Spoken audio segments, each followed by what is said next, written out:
Kia ora and welcome to Love Literacy Inspired, a podcast where we explore the real stories behind literacy journeys here in Aotearoa and beyond. I'm Heather Dowd, founder of Love Literacy and passionate advocate for structured evidence-based teaching. Each episode, I sit down with inspiring educators, parents, advocates, and learners from New Zealand and around the world to hear how literacy has shaped their lives, their work, and their hearts. So, whether you're in the classroom or at the kitchen table or simply curious about how we learn to read and write, I'm so glad you're here. So, let's dive in. And today's guest is Alexi Beta, a developmental educator, counsellor, and specialist in dyslexia, ADHD, autism, and executive functioning. Based in Melbourne, Australia, Alexi works closely with neurodiverse young people and their families through her clinic, Better Multisensory Learning. Much of her work centres on supporting adolescents as they navigate the increasing demands of school, helping them develop the tools, confidence, and self-understanding needed to succeed in learning and life. So while we often talk about the early years of learning to read and write, today's conversation will hopefully shine a light on what happens later in the journey. What happens when capable young people start believing they are incapable? How do we support these students when literacy challenges, executive functioning demands, and questions of identity begin to collide? So we'll explore some practical strategies, accommodation, advocacy, and hope for older neurodiverse learners. Oh, that was a big introduction. So, Thank Alexi, you. welcome to the podcast Love Literacy Inspired. Thank you so much for joining me today. Thank you so much, Heather, for, inviting me on. I'm really excited.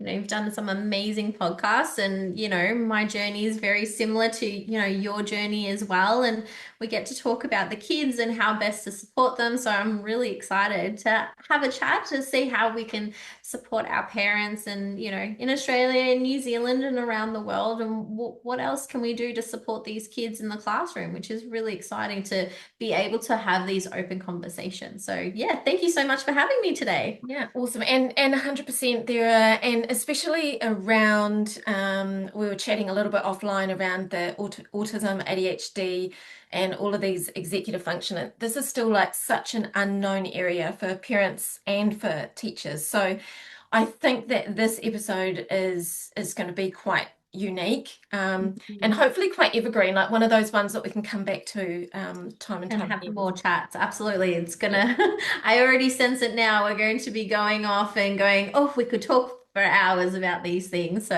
Yes, yes. All right, but for listeners meeting you for the first time, can you tell us a little bit about who you are and the work that you do? yeah. So I am a dyslexic. I was actually diagnosed when I was 11 because when I was at primary school, I actually didn't know how to read until I was 11. And, teachers just didn't know how to support me. And I felt really lost in the system. And I was so lucky that my parents, they were really guided by my grade 4 teacher going, I really think it is dyslexia. And that was the really big pivotal moment for my parents and how to direct me academically. And from that, my mum, a psychologist, was like, okay, I've got to change my, approach. What else can we do? And, through my primary, secondary, and into university, they really guided me. And, I was finishing year 12 and I'm like, I don't know what I want to do because obviously learning is really hard. And, I always felt lost at school. And, my mum at the time was like, well, you're really good with kids. You should really do different therapies or, down that avenue. So I was actually an autism therapist first.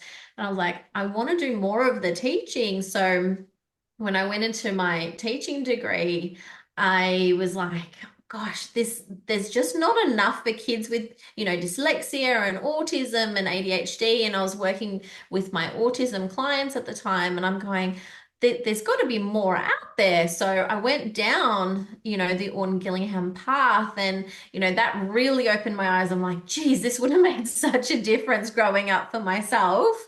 Absolutely. And yeah, I opened up my clinic called Better Multisensory Learning. So I've got my last name in in my business in there.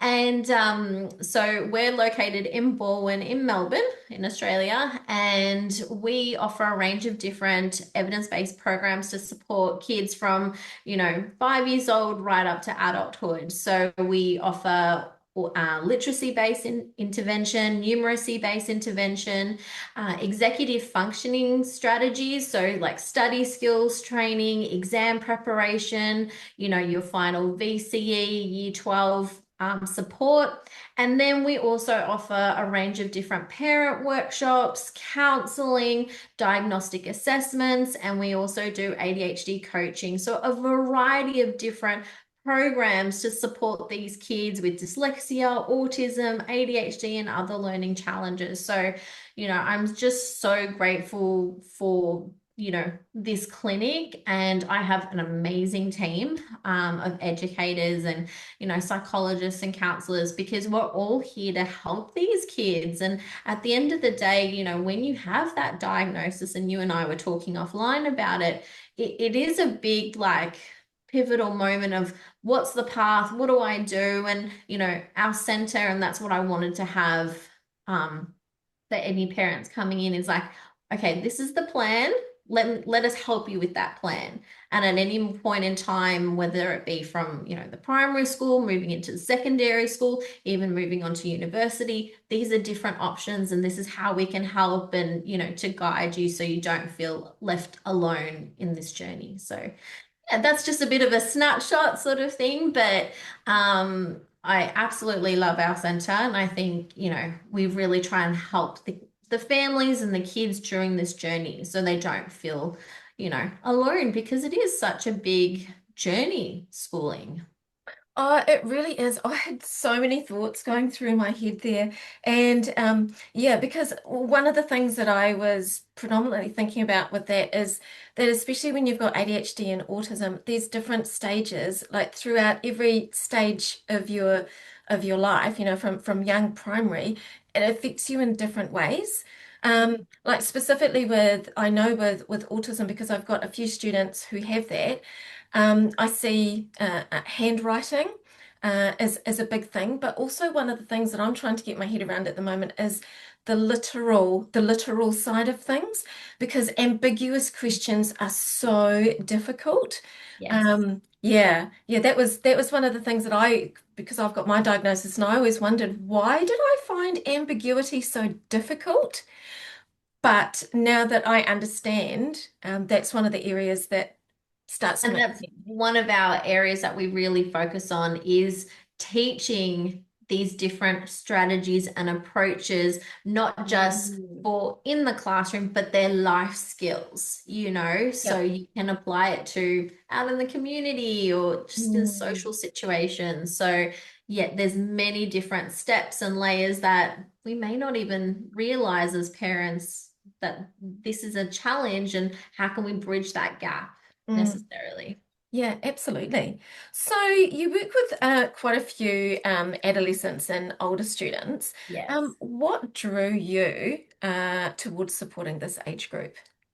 Oh, look, I was working with a lot of primary school kids for quite a number of years, but as my primary school kids were finishing up primary school, they were moving into secondary. Mm. And I didn't know who to refer to. There's some clients with autism that, once you've built that bond, they kind of have challenges moving on with somebody else.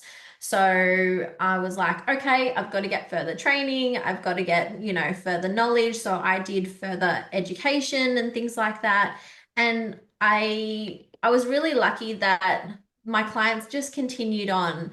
And now, after doing this for a number of years, it's kind of I really like to focus on the year sevens to year 12s. My niche area is more like the 10, 11, and 12, because there's not too many educators that specialize with dyslexia and autism and ADHD, because you do need to have a different type of learning style for these kids and different approaches, because we know that they need 80 to 100 exposures over a new concept. And unfortunately, in the classroom, with the level of the curriculum and how fast they're moving, in the standard classroom, that's not being addressed as enough. And that's not against any of the teachers. It's just they just need more support or a different style. So that's what I really like. And I've approached it to that because there isn't too many specialized educators for children with dyslexia and autism and ADHD.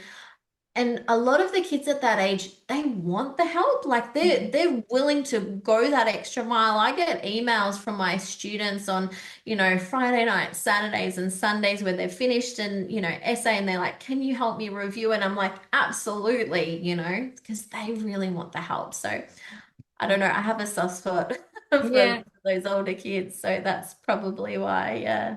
Oh, that's awesome. That's awesome. So, what do you think that people sometimes misunderstand the most about the older students that are struggling then? Well, I mean, the amount of times that I hear, oh, they're just not putting in enough effort in, or, they're a little bit lazy and things, but it's not that. It's just they haven't approached the study skills or understood what is a different type of learning style that suits you. Mm. And, when you're a teenager, you're still a kid at the end of the day as well. And we tend to forget that. Yes, they're growing and they're maturing, but study skills are not specifically taught, I found, that in the classroom. Someone doesn't teach you how to highlight.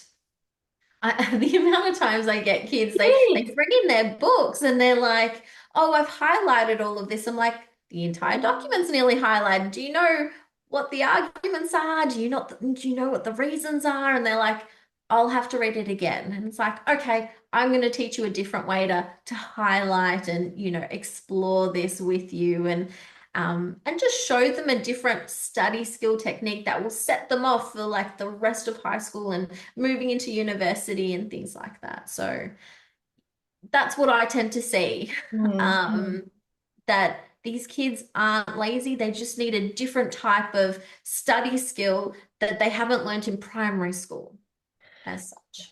Yeah, because I have executive function. That's also part of my diagnosis is and with my executive function, and it took me so I don't have dyslexia, but it would take me so many repetitions to learn something. And Mm. again, that was one of the things I could never understand why.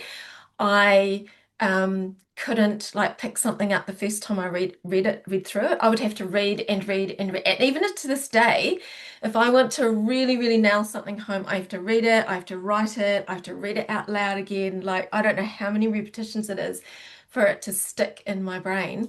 But yeah, like I would have been one of those ones that just sort of thought, oh, well, maybe she is a bit lazy, but actually in the background, I'm working so hard. Yeah. Absolutely. Yeah. Yeah, so hard. So yeah, absolutely. And it's repetition as much Mm, as possible, but it's going, okay, this is our first approach, this is our second approach. So mm, I love exploring that with the kids and seeing that confidence grow as they start to see these different techniques flourish. So mm, yeah. mm. And it is really interesting too, like there's such a big shift from primary through to Mm, secondary. yeah. So yeah, primary and then college here in New Zealand. And I would have never ever thought about, oh my gosh, actually highlighting is a technique, isn't it? Because you would find you'd just be like highlighting everything. You may as well just Yep. read it and highlighted it, and it shows that you've read it. But Absolutely. highlighting's got a specific task. Absolutely. So Point. what I tend to do with highlighting, for example, let's say we're going to be highlighting a book, okay? And Mhm. inside of a book, there are different themes. So a lot of my students have to analyze one or two books for, 10, 11, and 12, or even from year seven straight to year 12. And those themes can be used as quotes. And so, for example, one of my students just finished, We've Always Lived in the Castle. So it's a BCE Year 12 book. And there's different themes of like family and identity. And so when the students are reading the book and they find a good quote on, say, family or identity, it's color coded in that designated color. So when they read the book, right, you can see all the different themes and it's all different colors. So the amount of times that I've had some kids where they've highlighted the same color throughout the entire book, I was like, well, what's that theme and what does that mean? So when we're reading the book together, they can see all the different colors. They're all the different themes. And then if there is a different language device, then I go, well, this is what this quote means necessarily. So then they only need to read the book one time, not several times as such. Yes, yes. And then it also takes away the ambiguity, Yeah, doesn't it? Because now we're specifically looking in for themes. Ah, like this particular thing is about family, or perhaps this is about heroism, or absolutely. something Absolutely. like, ah, And so then they've got there their you book go. annotated correctly from the very beginning. And then we organize, I call it our theme sheet. And based on each of the themes, they put the quotes in, into their theme sheet. It's already color code for them. So then they've got all the information into one document. And then that we highlight, okay, what are the key ones that kind of answer multiple questions? And so a lot of the time, the kids need to have between 12 to 15 quotes for an essay, Mm. but we've got it already organized. And I try to do this ahead of each term for all of the students. So then they can walk into each term going, yep, I know what the book's going to be about. I know what the quotes are going to be about. I know what the themes are, and they're feeling really confident. So, that's just one of the study skill techniques that kids don't really learn, straight away. Teachers are definitely, giving the quotes and exploring these, but we know the kids with dyslexia and autism and ADHD, they need a lot of repetition. They need more understanding of concepts. So another thing that I really focus on as study skill is understanding meta language. Do you know what meta language is? Well, meta means big, doesn't it? Does meta? Yes. Yeah, yeah. So I'm guessing big language Yep. just from So that. yep. So So yeah. figurative devices. Ah, So okay. Yep. yep. So in the English language, we have all these different types of language features that we naturally use in conversation and also in written expression. So, for example, we might use an idiom in our Mhm. everyday conversation. So, if I said, hold your horses or cat's got your tongue, Yep. right? We have more than 2,000 different idioms that we use in everyday conversation, thanks to William Shakespeare, who Hmm. decided that we Hmm. needed to have it. Hmm. And our kids with autism, they don't understand those hidden meanings in these concepts. So in prior to starting books, prior to starting essay writing, I like to teach all of these different language devices to these kids because they're like, okay, I understand the hidden meaning that kid was being too fast if, the parent saying, hold your horses, or, cat's got your tongue there. The You're kid feeling isn't able shy. to, yeah, Yeah. shy, absolutely. And so it adds more value to like the story, more understanding from the child, the student. Um, and it really does open up new social understanding as well with these kids. So um, I like to teach that, the annotating skills, and then you have more understanding overall with that written language. And you can't really focus, you can start the meta language, journey in primary school, but it's not until you reach high school that these kids go, oh, I'm seeing it more because the books are becoming more complex. And I don't know how it is in New Zealand, but in Australia, lots of kids in grade 9 start to learn Romeo and Juliet, Mm. Shakespeare. And then we've got different Shakespearean plays as kids, tear off in different levels of high school. And they use so many different language devices inside of that. So, yeah. Yeah, yeah. I think they still do it here. So I distinctly remember Romeo and Juliet when I was at college. So yeah, so I know that it was there, but that was quite a few years ago. So but I think they still do. And they also still do use novels that are like grammatically very intense. Yep, Yeah, absolutely. they're not a high-low reader. They're not a high-low reader. So they do the expectation is still there, that grammatically you should be able to understand. And a lot of kids actually still can't. Yeah. And that's the problem. It's not inferring the hidden context clues, you know. Yes. And so then that impacts, if you don't know the hidden context clues or the hidden meanings, then how are you going to reach comprehension? So it's all those building blocks necessarily. And when we're highlighting and we're analyzing, let's move on to, say, an article, because a lot of students in, from year 7 to year 12 in Australia, they analyze articles as one of their topics and find out, what is the author trying to portray in this information. And I stick to the simple things that kids learn in primary school. So who, what, when, where, and why.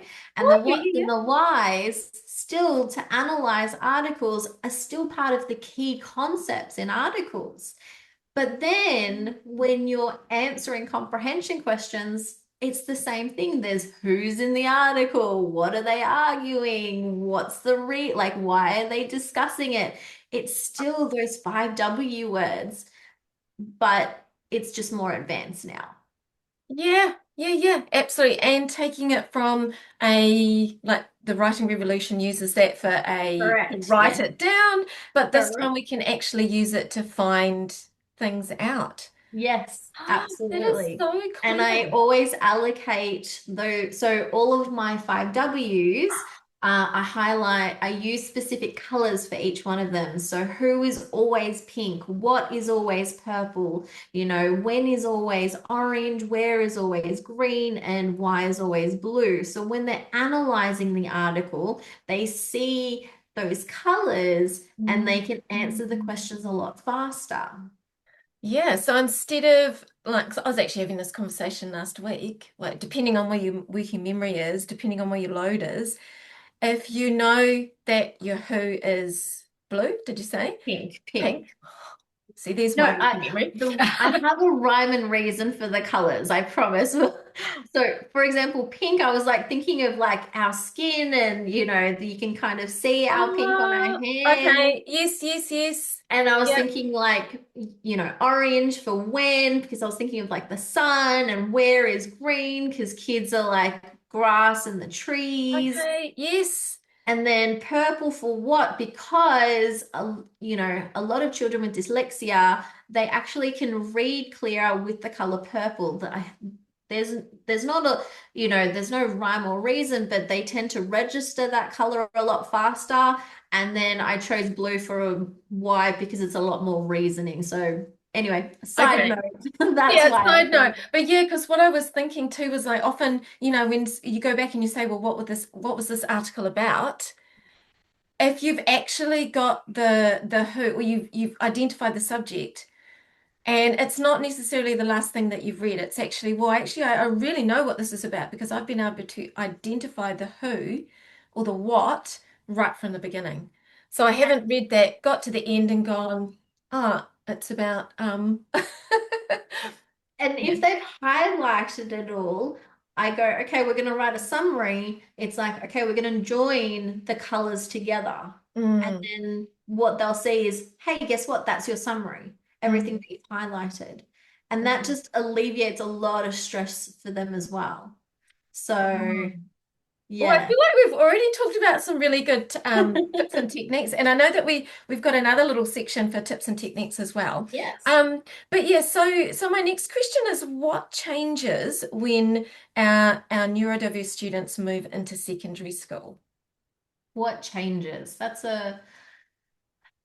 That's a good question. I think the biggest part for from primary school to secondary school is best way to say it is they're not being handheld so much. So at primary school, you've got one teacher who really knows your learning style, knows your class really well, and, guides the kids. Where Mm, once you hit into secondary school, you have multiple teachers that, you have to re-get to know. It's a lot bigger in the secondary education system. Like I know my son's primary school, there was only like close to 400 kids, where in his grade 7 class alone, it's 200 kids, and just the size of it and also the amount of teachers, but also the content load. There's a lot more content that the kids need to learn now, and that's just a big shift for them.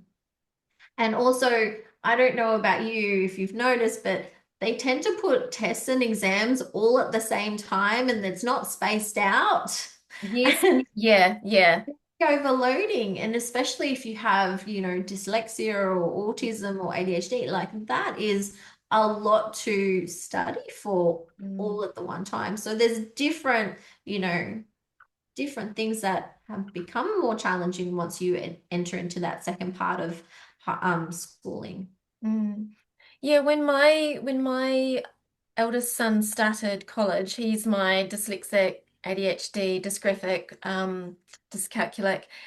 The increased independence almost created this like massive overload for him, Yeah. and he basically just had this meltdown, and he just couldn't face school in those first few weeks. So he'd left that nice, safe classroom with the one teacher that he'd had for Mm. 2 years who knew him really, really well, knew his challenges, but also knew what he was good at. And then he was entering into this area, like you said, where there was this increased independence, increased workload, those hidden demands. Um, and he had to kind of like prove himself to all these teachers, and it just had this overwhelming effect on him. Yeah, it was incredible actually. And like I think back to that, and of course I just didn't know enough about what he was facing at the time to be able to support him. Absolutely, yeah. So, like you said, executive functioning skills, like these kids now Mm. have to organize themselves on workbooks, they have to organize themselves on, their timetables, they have to, prepare for doing more homework, they've got more, there's a lot of a demand in just, less than 6 months from primary to secondary school. So it is a big jump for these kids. So and then they kind of feel like they're always on catch-up mode as the years progress as well. And then that all that stress builds up to year 11 and 12, or I'm not sure, do you say 11 and 12 for college over in New Zealand? Yeah, so we have so year 9 is our first year at college here, and year 13 is our final year. Yeah. Yeah. And Yeah. so for the key years really are years 11, 12, and 13. Like those are the Yeah. big exam Yeah. years. Mm. Absolutely. And that's 3 years of full Mm. exams, and then they have to go to university, and Mhm. it's a lot. So yeah, that's that big shift that we do tend to Yeah, see. yeah, and I think also like with some of the students that I'm taking or that I'm working with at the moment, it's that year 9, that shift to secondary school where there is the increased organization, fatigue. All of a sudden, we're starting to see these kids, and parents are often describing them as smart but struggling. Mm. So yeah, is that what you see quite a bit as well? Like we've coped, and now all of a sudden we're not. Yes, yes. Yeah. And I actually do see it at that 9 and 10, because even 7, 8, and 9, it's still guided. It's still like a smooth transition. Year 7 has a lot of similarity to year 6, but you do see that massive shift in year 9 and year 10, because it's like, okay, now there's more exams happening, the content load, you have to be reading this more independently, and we're only just revising over it in class, because I don't know about you, but I feel like we're doing so much in the curriculum Mm. more so than ever before. Um, and the kids, I just feel like they're always on catch-up no mode if you've got, some learning challenges. So yeah, it's a Mm. little bit of everything, Mm. Yeah, thrown in moving there into all at that once. space. Yeah. Yeah, absolutely. So moving into a little bit more about the practical strategies, and we did sort of talk a little bit about Yeah. that beforehand, but I thought, okay, let's take a little look at study and learning supports. So the first question was, what are some of the most effective study strategies you've found for our older neurodiverse learners? So when I'm seeing a student before a new topic, I like to give them a lot more context and use a lot more videos with them over a new subject if there is available. So, for example, I'm working with a year 11 student who just finished Macbeth, for example, and before she even started that unit, I was like, okay, so this is Scotland. This was what Scotland was about in that time period. We watched videos about it. And then I gave her a rundown of what is Macbeth about in basic English, plain simple language, you know? So she understands what Scotland was like. She saw videos of Scotland. She understood it because she doesn't have that connection. Yep. Well, not a lot of kids in this modern era would know what it was like back then. Yeah. And then giving her a basic rundown of what the entire play is about for Macbeth, then she was able to say, okay, I can see there's so many different characters. I have pictures of all the different characters. I understand what's going on. And then we could actually start on the play itself. Now, school does do some context, school does go through what the play is about, but we know that they move quite quickly. And Mm.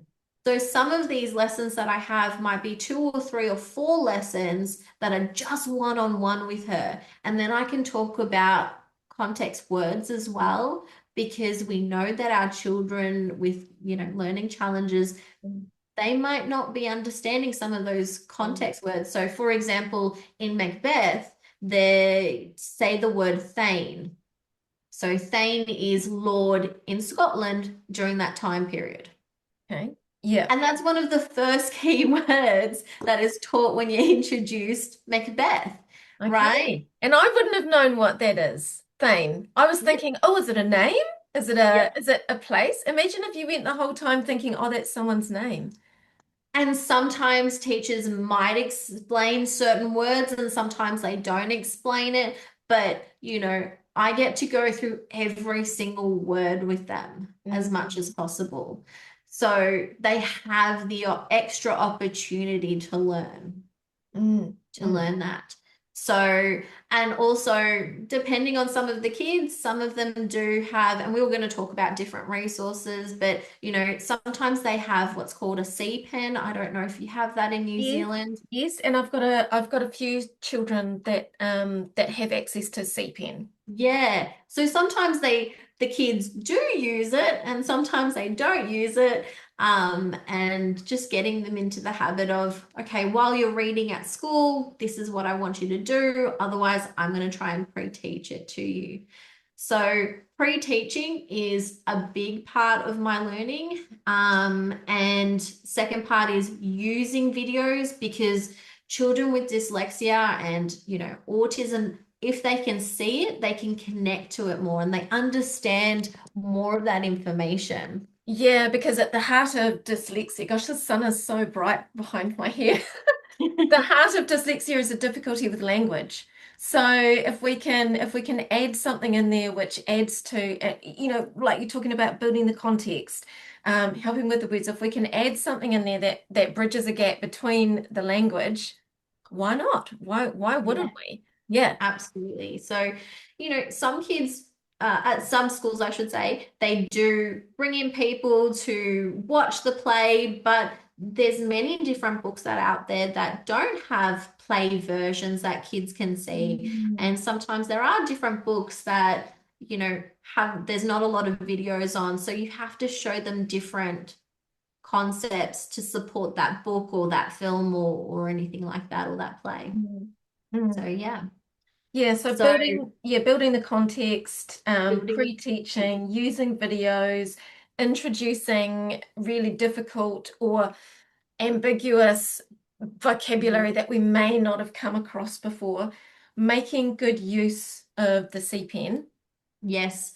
I also, so to start all of that pre-learning, you have to also get the term planner. So I always ask Yeah. parents, can you find out what the kids are doing for this entire term?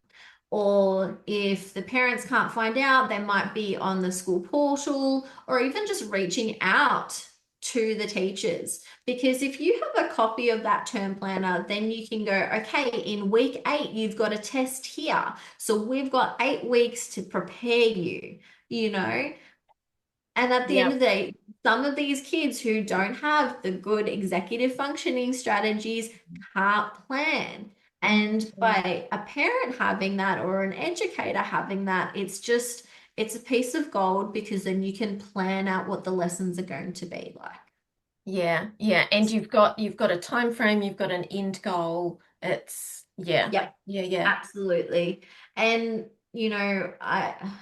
if I do have the term planner and I know that the kids are going to have to do an essay for that test or exam, I might try and pre-teach like an exam question. So when they walk into the test, they're going, okay, I've done essay writing, I know what it's all going to be about. Yes, it's going to be a different question, but I have ideas already down place. And, Yeah. that's also something. Yeah, that's actually something that and this is the first time I've done it with a number of my students, is that a lot of the literacy essay questions that college is giving to kids, they're mostly opinion based. And they're mostly around like policy, like some kind of policy, like school uniform or school lunches or bus timetable change. And so what we've done this time round is we've looked at all of these school policies and we've figured out the language that seems to replicate its way through, and the ideas like balance, equity, fairness, um, things like that. And then I've tried to give them that structure of, this is what I believe in. This is one reason why. This is my second reason why. This is my third reason why. Here's my overall conclusion. And it's like I've been trying to show them that the framework stays the same, Yep. the concepts stay the same. It's just swapping it between, like, what are your thoughts on uniform? What are your thoughts on homework? What are your Yes. thoughts on a longer school day?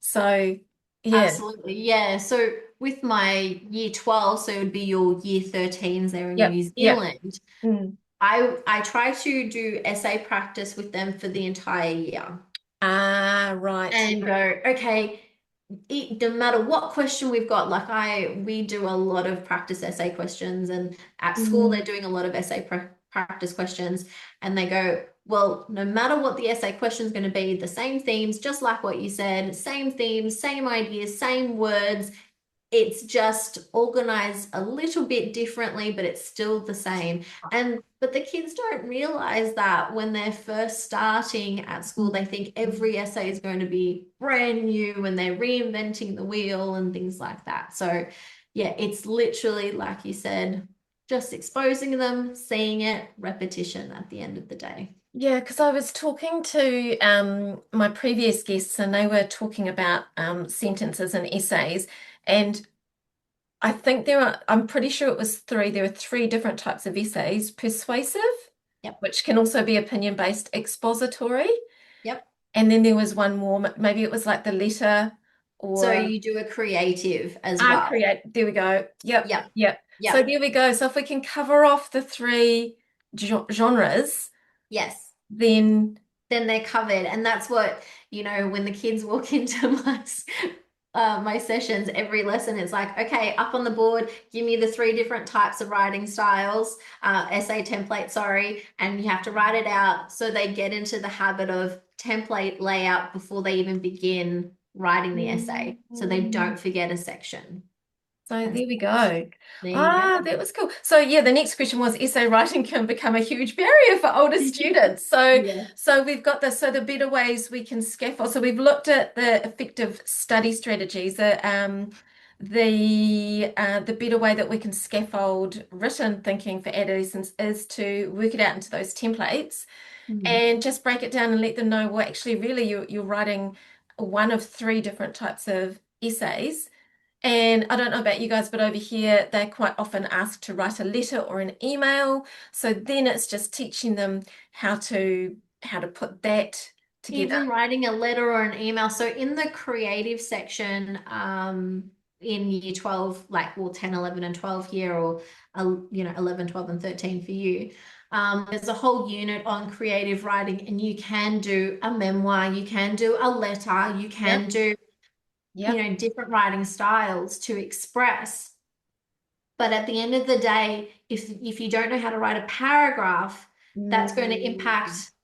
all the other areas. So I teach the kids, if you know how to write a paragraph, that's going to be your life skill. You need to carry the paragraph writing up to adulthood. I mean, yes, I check over essays, but I said, even my husband who, does management, he has to write emails and, reports and things, and he has to write body paragraphs, and different industries use paragraphs. So just giving that connection to the kids, no matter what. So Mm. yeah.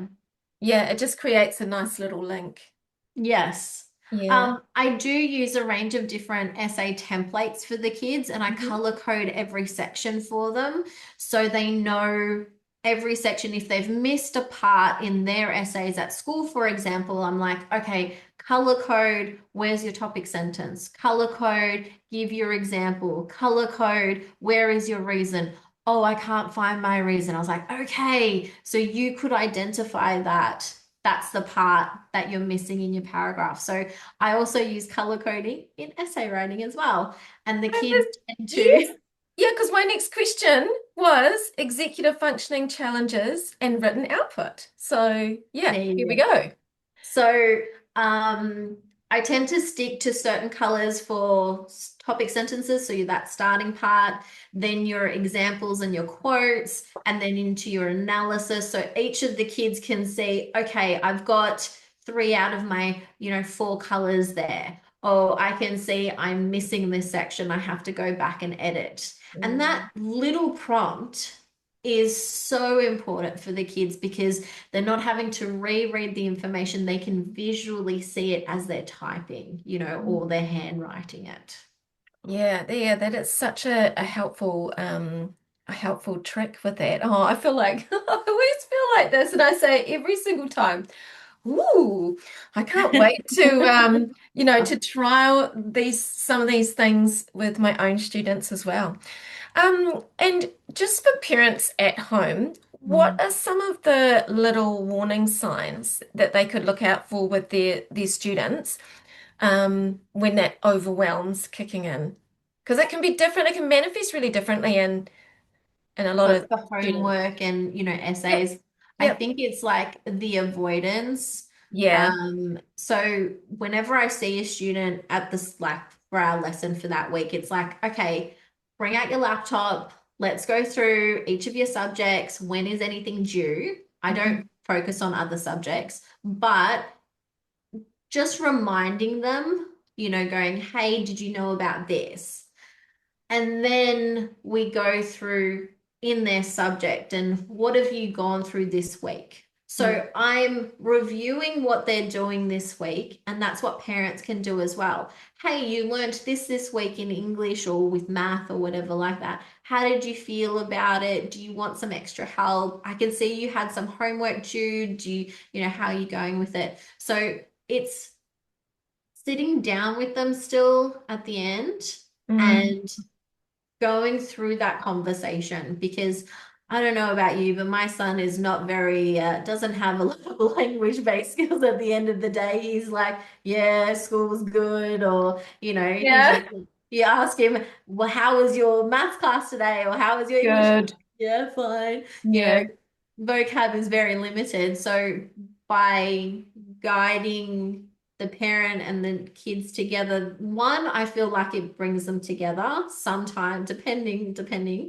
And then two, it's like, okay, I'm not alone. I've got a parent here that's going through it with me as well. Mm, So I always say before burnout, always check mm. in at the start of the week and just see. And sometimes like that overwhelm can look for changes in behavior. We used to always look for changes in behavior. And then we quite often had like some little triggers at home that you could kind of see like certain points of the week when anxiety got high or um yeah, Or avoidance. avoidance. Yep. Yeah, I've got, some students with high anxiety, so they can't get out of bed, or Mm, like yep. they're extremely fatigued. Then they're avoiding school a little bit more. Don't want to, like that school refusal starts kicking in. Yes. They stop avoiding seeing people and things like that. So by what I find is if you're working with the kids and, just sitting down with them or even saying, would you like me to email your teacher? Mm, Some kids like that and some kids don't. But I think even just saying, I'm here and I'm yeah. working through it with you, Yeah. I think they feel less alone in Yeah, that. and that was one of the things that we used to do. We used to always say, would you like me to email your teacher? Please tell me how you think I can help. It was kind of like, yes, that whole he may have just wanted to talk about it, but yeah, checking in and trying to stop the meltdown before we got there. Avoiding. Yeah. Absolutely. Yeah. Yeah. So we're going Absolutely. to move a little bit more into systems access and advocacy. And I think this probably will end up being quite a big topic because this is where I think a lot of families become just completely overwhelmed. Um, we at the end of the day, we want our child to advocate for themselves, but I like to tell parents that it's actually really, really hard to do. Like if we actually think about ourselves, when we have to advocate for ourselves and stand up for ourselves, it is really difficult for us to do that. And so it's therefore really difficult because, like you said earlier on, they're still a kid. They're still kids and advocating is a learned thing. So yeah, most families become really overwhelmed trying to navigate accommodations. What advice would you give to parents beginning that journey? So it depends on if you've been diagnosed or not been diagnosed. Yeah. I don't know how it is in New Zealand, but uh, when you reach 9, 10, 11, and 12 in Australia, if you don't have a formal diagnosis, you're not going to be getting the extra time. You're not going to be getting, the use of a reader. You're not going to be getting the use of a laptop.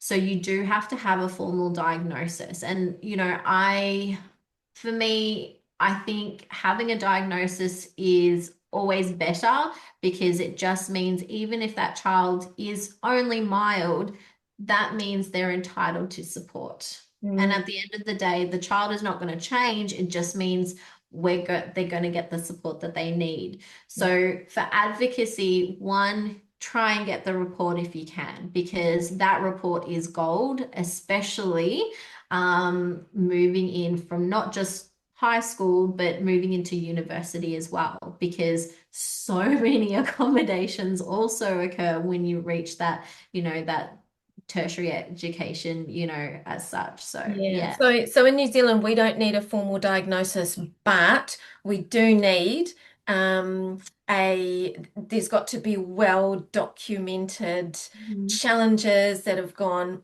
over a Yeah, period of time that basically paint a picture. gotcha. Because if it's not documented and it's not proven, Yeah. through, this particular student's had learning challenges the whole way through. So a formal diagnosis, I always like to, like you, I encourage my parents to get it because I feel like it opens so many, well, it answers a lot of questions, and it's Yeah. not about a label, it's about an understanding. So I always encourage the formal diagnosis, but yeah, in New Zealand, we don't need it to access accommodations. But then again, if you don't have a well-written, documented timeline, then you're also going to struggle to get the accommodation. So our systems differ slightly Yeah. in that respect. So, even if you do or don't have a diagnosis, I always encourage at the start of the year, have a meeting with the school or like the main educators. So, like the English teacher or the maths teacher or humanities. So, the heavy content load subjects. And in the meeting, it's either an ILP or an EPC, depending on like the Yeah. school and like what they say. And accommodations that normally are recommended in high school is one, the use of a laptop. So there are some schools that, during exam periods, you have to write everything. But if you have dyslexia and written expression, or if you have dysgraphia, so the handwriting challenges, you're entitled to use a laptop. Yep. The second accommodation I always try and suggest is a clarifier. So you can either use a C pen or you can get someone to read out the questions and clarify words if they need to. I I remember a year nine student many years ago, and he couldn't read the word volcano, and he'd been studying that unit, but because of his dyslexia, he couldn't connect it. And if he had just had the C pen or a clarifier just to read that one word, it would have completely changed that topic for him. Yeah, so that's where it's about access, isn't it? Yeah. Yes, absolutely. The third recommendation I always have is you can have extra time. So if you have dyslexia or a specific learning disorder, and you diagnose, you're entitled to 10 minutes of extra time per hour. Okay. Yeah, awesome. You know, Mm. it would be lovely if it was more, Yeah, but yeah. I'm not sure what the New Zealand one is, but yeah, we can always look that up. yeah, exactly. And any extra time, we know these kids need extra time, and that's really, really important. Mm. And then for children with anxiety or ADHD or autism, they're also entitled to 10 minutes per hour of rest breaks. Now, that's so important. And I even say if they are looking at getting these extra supports, could they sit for these tests in a different room? Because during those rest breaks, some of my kids with ADHD or autism, like they need some like sensory output. They need to Yep. just stand up and walk around, and having the test taken in a separate room, it just gives them that ability to move, and Mm. that's really, really important to request. Now, in those younger year levels, 7, 8, 9, and 10, you might not be able to do the test in a different room, but definitely in those senior years, you are, more likely entitled to it, and there's more options available there. So, yeah. Mhm. Mm. Yeah, it's just that fairness versus advantage, reducing the barrier. I love the idea of a clarifier. Mm, And yeah, because see, I don't know. I need to understand more about the CPN, yeah. but now I'm beginning to gain a little bit more of an understanding about how useful the CPN can be. Yeah, just on that one word, or I'm struggling to read that one word, I'm just going to quickly run it over there. Volcano. Oh my gosh. Yes. Okay, so now I know every word that looks like that is volcano. Absolutely. So, Mm. I mean, even though the student learned the whole topic on that issue, but, one, anxiety, two, the decoding skills, three, the Oh, time of it, it's yeah. all comes together. So, Yeah. yeah, clarify is absolutely huge. And even you can have whole documents read out to students as well. So Mm. the clarifier or the reader, I mean, I know my, older students, you have to read a full article in 11 and 12 for your final exams. And Hmm. sometimes those articles, they're a little bit older, like, sorry, longer and a little bit more Mm, wordier. mm, And it just reduces that load by having someone read to them. And you've got 15 minutes of reading time in exams here in Australia, and that person can read that mm, multiple times, mm, mm, mm. But if you have decoding skills, of course that's going to be difficult. Yeah, yeah, and yeah, one of the conversations I often have is decoding versus comprehension. Mm. So you might be able to decode, but have you comprehended? How have you read it? So yeah, and again, difficulty with language. Why not work on that comprehension side of it? Yeah. So So these are all different things that the parents can ask for, yes. in that meeting. There's Mm, extra little things like can they take a sensory, tool inside of them? Can they use like loop ear, like so they're not hearing different sounds or anything like that. Sometimes they like loops, but these are all the conversations parents should have with the school mm, and just ask for absolutely everything because you're always going to be surprised. I'm mm, always mm, surprised with how accommodating some schools are. They mm. just didn't know it or they haven't trialed it. So always ask. It doesn't Yeah. hurt to always ask. Yeah, yeah, that's 100% right. That's 100% right. Yeah, so I've got laptop, a clarifier or a CPN, extra time, rest breaks, and then I've just popped down there sensory tool or loop ear, just so that parents have got a good idea about where we may be able to go with Absolutely. that. Yeah. Yeah. So what do you wish, what did you have an eye? I don't know. I put here, what do you wish secondary schools better understood about neurodiverse learners? But maybe that's not worded. What do you think it's not really necessarily secondary schools, it's all of us really, isn't it? It's parents of neurodiverse. But yeah, I what think is it? it's teachers. I think we were having this conversation previously that, uh, I feel like in education across not just Australia, not across New Zealand, I think overall, there's just not enough being taught at university level when you are becoming a teacher. Yes. Like, and as part of becoming teachers, you do placement and you get to have that experience. But even when you're learning it, how to become a teacher, I don't think there's just enough information being taught about this diagnosis and these are strategies for these kids. Mm, And I think if teachers got that before entering into the classroom of understanding each diagnosis, each strategy, I think it would just empower them even more when they do enter into the classroom. That's one thing. Second thing is I think classrooms are a bit too big and I think we need to, break them down a little bit more and, diversify it. But unfortunately, yeah, it's a profession where it's an old profession that lots of kids would be in one room and they're all taught the same thing, but we're learning in this new generation they can't all be taught in the same way, and I mm, think mm. that's where we need to head to in the future is smaller classrooms, do a little bit more old school of the hand, multi-sensory techniques, which is what you and I focus on with these Yep, kids, yep. and more knowledge prior to Mm. being in the classroom, I think.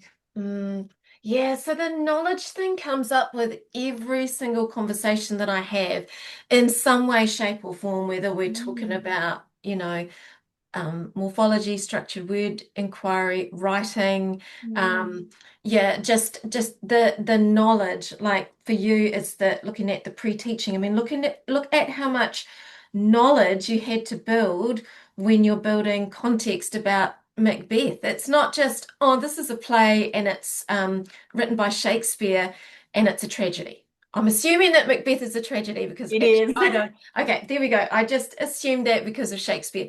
But you actually look at this is Scotland. This is Scotland in this time frame. This is what people were wearing. This is what people were doing for job. This word "thane" is, is was a word for Lord. It's yeah, that background knowledge has just got such a huge. It just makes up such a huge part of teaching. Absolutely. And Mm. I just feel like we're just not getting enough either exposure or like there's just too much content to focus on in the moment in the Mm, classroom. mm. So yeah, there's a lot, but it's I think if we set these things up, and that's the whole point of, educators such as yourself and myself, that we give these kids the opportunity to learn and practice and have that revision, that they Yeah. finally feel like they're on catch up. They're not falling behind anymore. Oh, I think that segues really nicely into this next little section, which is all around identity, confidence, and hope. Mm. So I know firsthand what repeated literacy struggles, what the effect was on my family and my son. Um, where do you sit with this repeated struggles with literacy and learning affecting a young person's identity? I think at first they think it's a hindrance. Mm, They think that they're scared of people are going to judge them. mm, But I always let my kids know, going, hey, I didn't actually know how to read until I was 11. And then people didn't know what I was going to do after high school. mm. Now I have this clinic. Now I Yeah, look at teach you.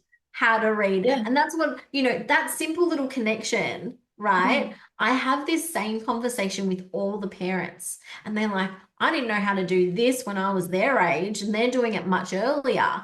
And then you hear about, dads being like CEOs, and then mums running two or three businesses. And it's like, well, let your kid know that as well, because I think they would love to. They may not express it initially, but it definitely gives them a little bit of hope. mm. And, when I speak to my kids about my own journey and my challenges, and you were talking about it, about your kids that you see there as well, they do take it on board. They do see it as a hindrance at first, but then once you start changing that mindset, and I've got to say, I've had some amazing teenage girls recently. I had one do a whole presentation at school last year about dyslexia and about not judging those who are different, because there was a range of different girls entering into year 7, and she was in year 12 last year. And she's like, hey, you're going to be different. School is going to be hard. And she started advocating a lot more. And that really changed the whole culture of her school. And I was like, good on you. You've really took your challenge and you've Yeah. made it into a positive moving forward. So Yeah. I think at the end of the day, it is a time, and they will see the benefits of what their neurodiversity challenge is, and reframing it. But it's just time, and it's Mm. also um, showing how they can use that challenge as their superpower, I guess. Yeah, because quite often, like, and I've had this before I was diagnosed with ADHD. I was so hard on myself, and there were so many areas that I felt like I failed in. Um, but yeah, just understanding that a lot of that isn't actually failure. It's part of who you are. It's So just part of embrace it. So just And embrace look at what you've created now. it. Like, a lot of parents and a lot of individuals can't do multiple jobs. You've got a podcast, you've got your I know. tutoring, your flashcard. You do a range of different I resources. yeah, yeah. I often laugh at that because if people say to me, "Oh, what do you do?" and I go, "I'm just a tutor," and then it's like, it's a couple of my friends that know me. They're like, "Oh my gosh, she always says that she's just a tutor," and but I forget about the other. Yeah. So for me, it's like, yeah, I know. It's always that reframing and going, Yeah. okay, what's a different way to explore it? And I Yeah. go, like, honestly, people who have ADHD, I'm like, that is a power in itself because you can do so many different things all at once. It's Yes, just allocating it yes, differently. yes, and just making sure that you finish like each Yes. one because yeah, I always used to think I was good at finishing something, and then I actually, when I peeled all the layers back and actually looked, it's like, oh my gosh. Honestly, there's so many famous people out there that have autism, dyslexia, ADHD, and it's like, well, if we didn't have these different type of, brains and think outside the box, uh, did you know that 30% of entrepreneurs are dyslexic I in would the have world? guessed. I would have guessed some, and then 60% of those have ADHD, and it's I there's a conversation that's come up in other conversations that I've had as well. It's like if we actually go back to caveman days, um, n- you had to have a diverse tribe. You had to. You had to have the people that took risks. You had to have the people that thought outside the box. You had to have the organizers and you had to have the conservative planners. Like if you didn't have all of those different diversities within your tribe wouldn't succeed. And No. and that's why even in today, like we're way beyond caveman days, but we Yes. still need that diversity. Absolutely. Yeah. Absolutely. Absolutely. I always, my husband and I, we've got our strengths and we've got our weaknesses. Mhm. And just like Yep. the tribe, you allocate them, You do. Yeah. absolutely. So Yeah. I totally agree with that. Yeah. Absolutely. It's quite So good. And the other theme on that one, not proven by anything scientifically, so is that your neurospicy people, oh, I made me put my hand up, lower hand. Your neurospicy people will attract your neurospicy people.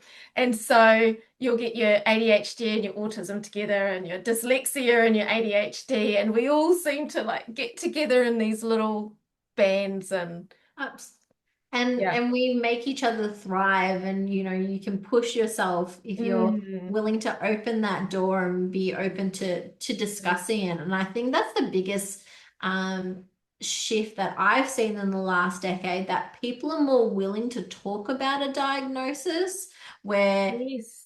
15 years ago, it was all hush hush, don't really say it, just say it to the people that you really need to say it as such, you know. Mm.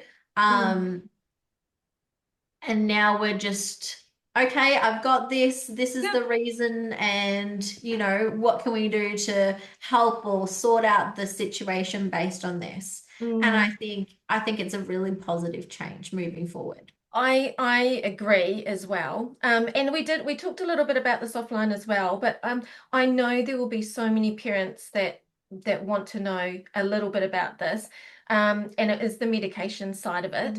But we Mhm. also did discuss that we want to put a little disclaimer in here that neither of us are professionals in this field. So we're really just having a nice little open discussion.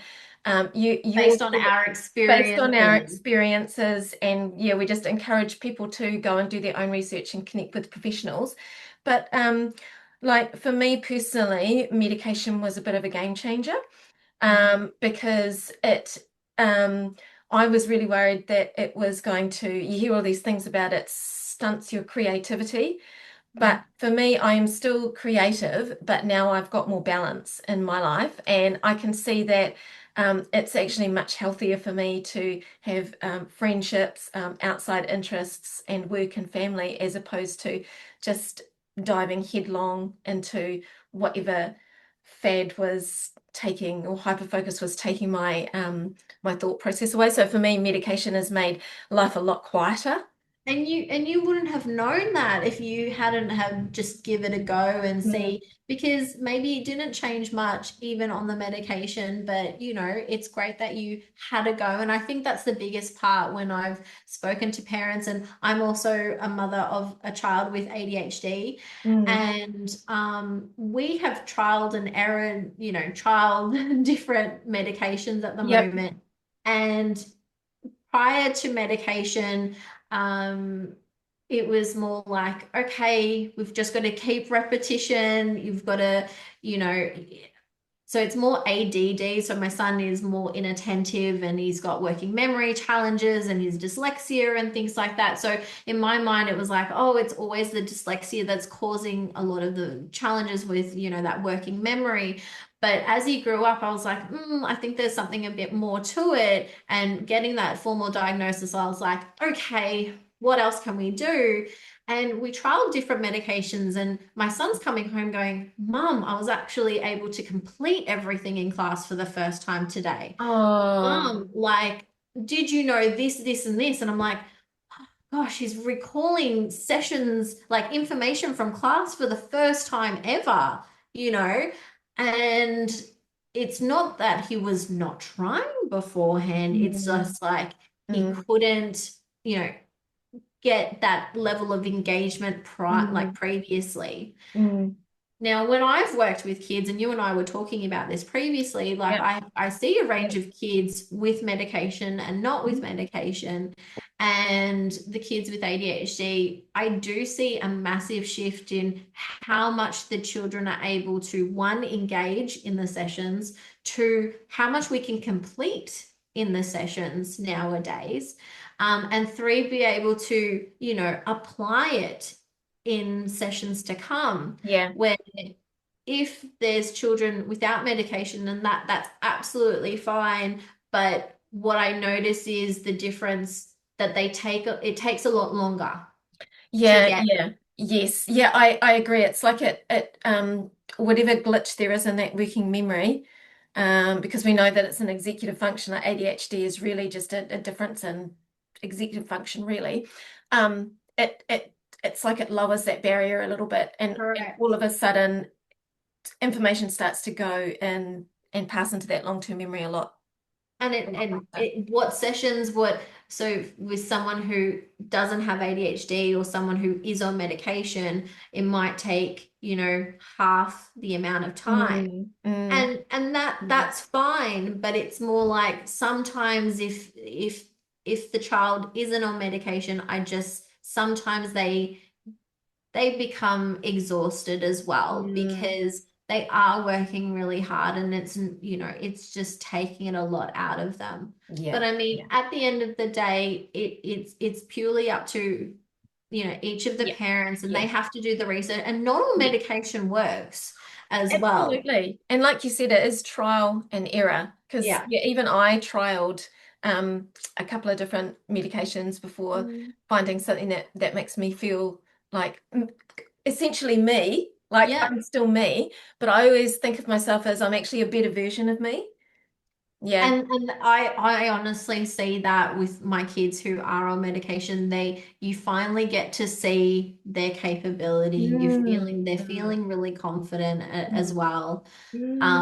But mm. I mean, medication isn't going to fix everything at the end of the day. There are No, some times where, mm, they're still going to struggle mm. even on medication. And I think, sometimes I've had parents going, oh, but they're on medication now. And it's like, well, they still have this challenge, and you still need to, give them the support of the extra tutoring, or, the extra accommodations, because then they can flourish more. And Yeah, yeah. then, I've even had, so I work with a psychiatrist here in Australia, and he said, once they get to a certain age outside of the education system, they can trial coming off the medication at a certain Yeah, point yeah, yeah. and see how they go with it, because you don't need to be on medication for your whole life, or depending No, on what you're doing and things. So, yeah, yeah. yeah. That's 100%. There's so many different options and ways of doing things. Absolutely. And Mm. also, medication does change as the child changes. I know my son had a massive growth spurt, so we had to rechange, his medication Yes. dosage. So that's always changing, and it's always, yeah, working together as a Mm, team with the professionals as well. And, mm, having those open discussions is really, really important. So. mm. Yeah, absolutely. Absolutely. So, one of my questions here was if you could change one thing about how we support adolescents with learning differences, what would it be? I think we talked about it previously already that, getting more information out there to educators at the Yes. university level, Yep. I think Yep. that's really Yep. important. But I think one of my year 12s did a speech to the education department requesting for more support. Like Mm, that was the part of their, orals that they had to present. And I was really, proud of that student because they felt like the education department really needs to be doing more, such as the smaller classrooms, such as, having more support programs in the school surrounding neurodiversity. We've got accelerated programs, we've got, different mm, programs if you're in a niche area, but what about the programs for those with like dyslexia or learning difficulties? So, there's one thing about university students learning about neurodiversity, but then it's a whole department of education as well in Australia or in New Zealand or in different countries.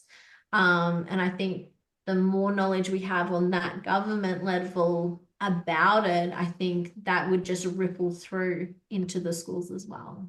yeah, that's such a good thought. You've got your gifted and talented, you've got your sports streaming, you've got your musical streaming, but we don't tend to look at the neurodiverse. I mean, I hate thinking of streaming, Yeah. but yeah, it's why not perfect a curriculum based around, Them or yeah. even having more schools in that specialize more with children with dyslexia or Mm, specialized schools. I mean, in Australia, we've got your public and your private and your mm, Catholic, but like, and then you've got your special needs. But what about the schools if we could create mm, for those kids with neurodiversity? mm, What would it be like? I think it would be access. I mean, in America, they have specials, like they have dyslexic friendly schools mm, available over there. mm, But we don't have that here in Australia, and I don't think you mm. have it over in New I Zealand think either. I think we've got one Oh, and that's great. mastery schools. Oh, yes, yes, we definitely have mastery schools, but I Yeah, mean, there's just not enough of them. not And enough of I them. know there are a couple of schools who is doing the, Orton Gillingham technique, Mm, which is great having that into the schools. I think that's absolutely fantastic, having these understandings. But I mean, what if we could change absolutely everything, not just the literacy side, but mm. approach every single subject in a different way or you know So in that's really interesting because I attended a sharing best practice so a wee while ago, and there's this absolutely gorgeous teacher that got up and shared her routine, her literacy routine with her little year zeros and year ones, which would be your kinder preppies and prep. grade Yep, ones. yep. Yep. And it was amazing. Like you watch the video and we were all gobsmacked at these little kids getting up and holding their little word letter charts and things. And but then she said afterwards, oh, but the rest of the day, it's just a disaster some days. And it did get me thinking, oh, imagine if every subject followed that similar sort of routine and the kids knew exactly what they were doing and doing their sounds, or they knew what their jobs were, they knew what their roles were. It would actually be really cool.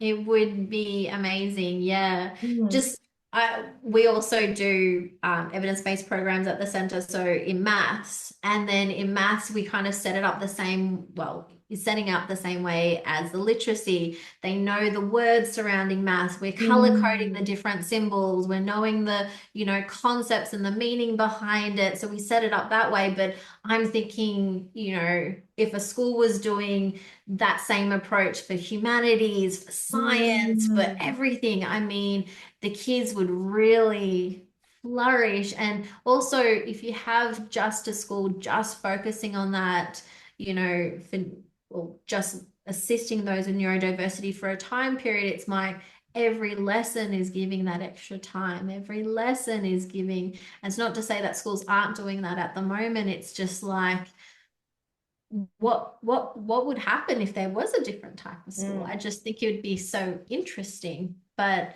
Mm.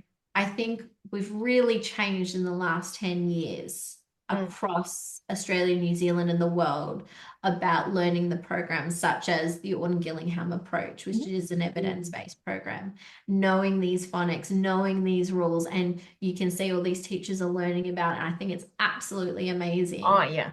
Yep. you Absolutely. know, it's really shifted compared to 10, 15, 20 years ago, where, it was very, very different. So I think we're moving in this right direction, and the more teachers are aware of it, the better it will be. And also Mm. for parents to know that, hey, there is a shift happening as Mm. well. Yeah, absolutely. Yeah. Well, before we finish today, I'd love to continue this little tradition that I've started on the podcast, which is the note for the next guest. Ooh, Um, yes. So, at the end of each episode, I invite my guests to leave a note for the next guest, and it might be a reflection, a piece of wisdom, or something giving them hope, or simply a thought they've been sitting with lately. And so, this note that I've got here that was left for you comes from Megan and Louise from the Sentence Studio, and they were reflecting on their work around grammar, syntax, writing instruction, and the note that they wanted to leave was, "You have to start somewhere." Which yeah, I got quite a bit out of that. So they spoke about how often teachers say, "I'd love to teach morphology, but I don't know enough yet," or "I'd love to teach grammar, but I'm worried I don't have all the answers." So instead of just diving in and getting going, you tend to sit back. So their message was that none of us ever reaches a point where we know everything. Learning is ongoing. Curiosity matters. Mistakes are part of the process. So yeah, that little note was for you is you have to start somewhere.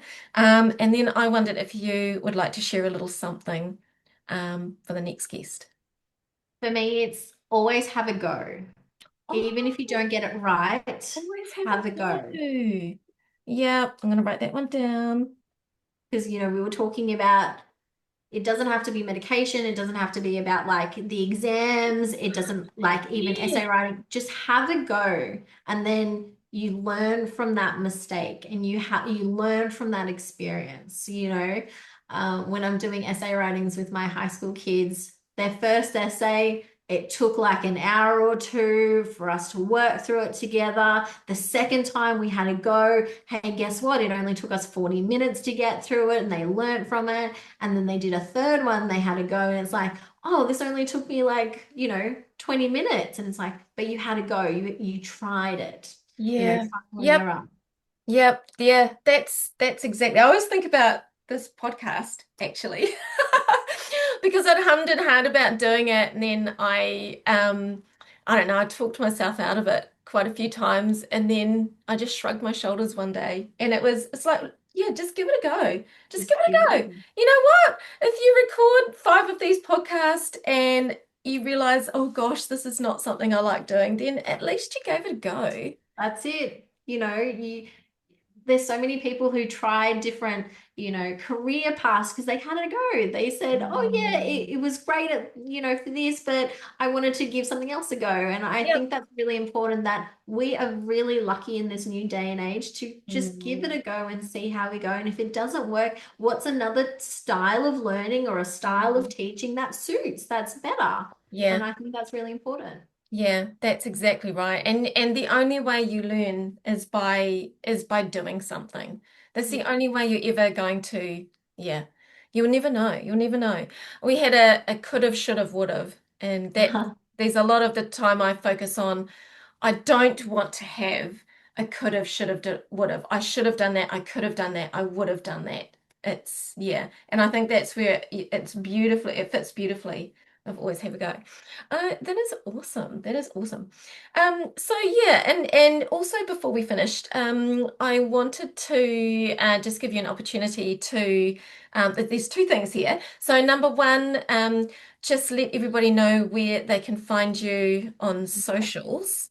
yeah, So that was sure. number one. And then number two, if there was anything that you wanted to share that I haven't touched on that, is sort of there at the top of your head that you'd really love to talk about as well. Yeah, sure. So first off, you can find us at in Balwyn North in Melbourne. It's called Better Multisensory Learning. You can also see us on Facebook, Instagram, or even our website at www.bettermultisensorylearning.com.au.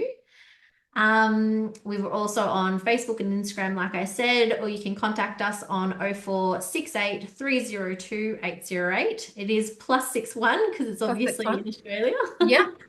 But we assist kids from 5 years old right up to year 12 or your year Mhm. 13, working looking at literacy intervention, numeracy intervention. We offer counseling, ADHD coaching, Mm. we do diagnostic assessments, study skill preparation, exam preparation, and just also supporting parents, teachers, and just advocating on behalf of you or for you, or helping guide that process because it is a process. It is. So help along the journey across the board.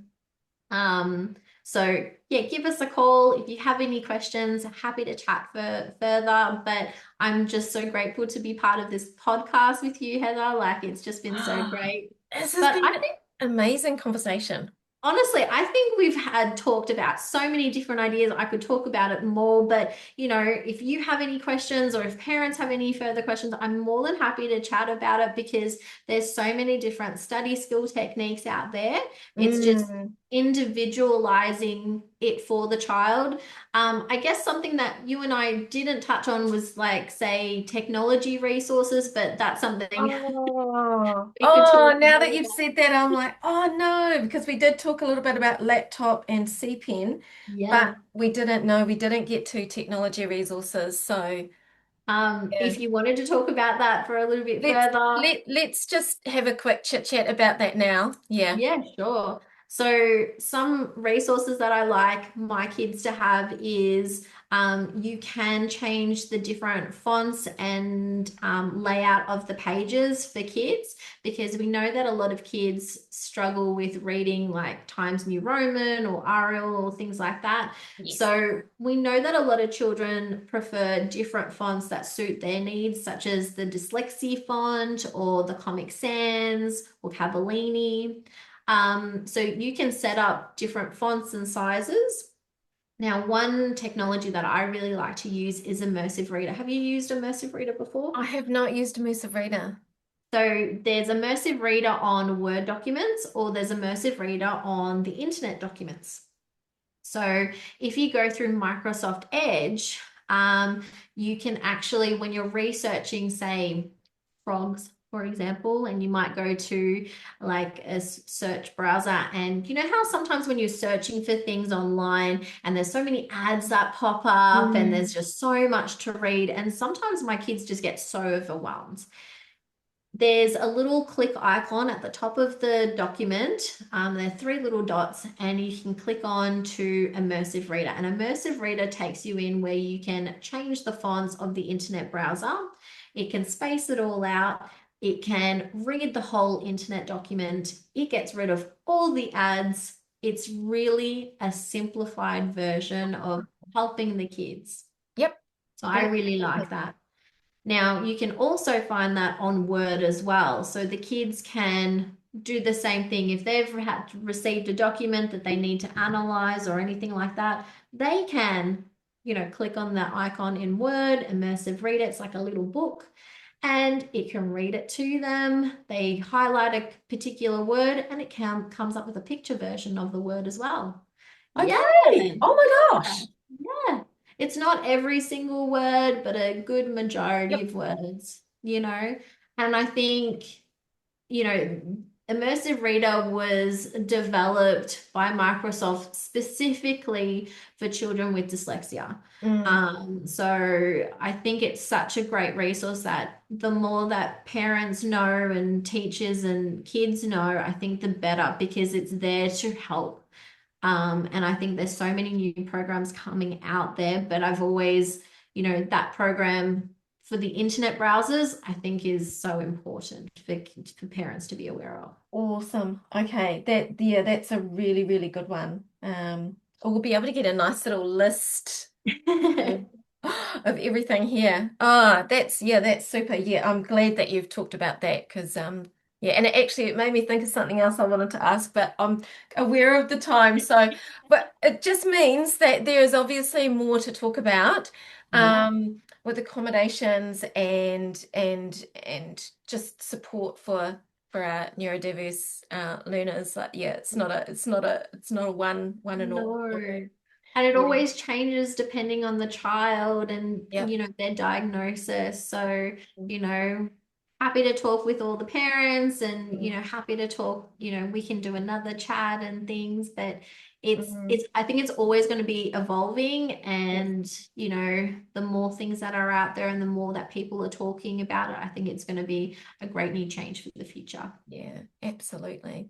Oh, well, Alexi, thank you so much for your time today. I've thoroughly enjoyed this conversation. I've learnt a lot. Yeah, I've had a really, really neat morning. Um, and I love it when I can extend my thinking and rub my hands together like I did halfway through this, so thinking to myself, "Ooh, this is what I'm going to take away." So, like, I know if I'm feeling like that, then I'm sure there are going to be lots of parents and teachers out there that are feeling the same way. So, a huge thank you for your time today. Thank you so much for having me. This has been a wonderful, great experience and everything. And yeah, it's Oh, so great. I'm so glad to be here. Thank you so much for awesome. having me.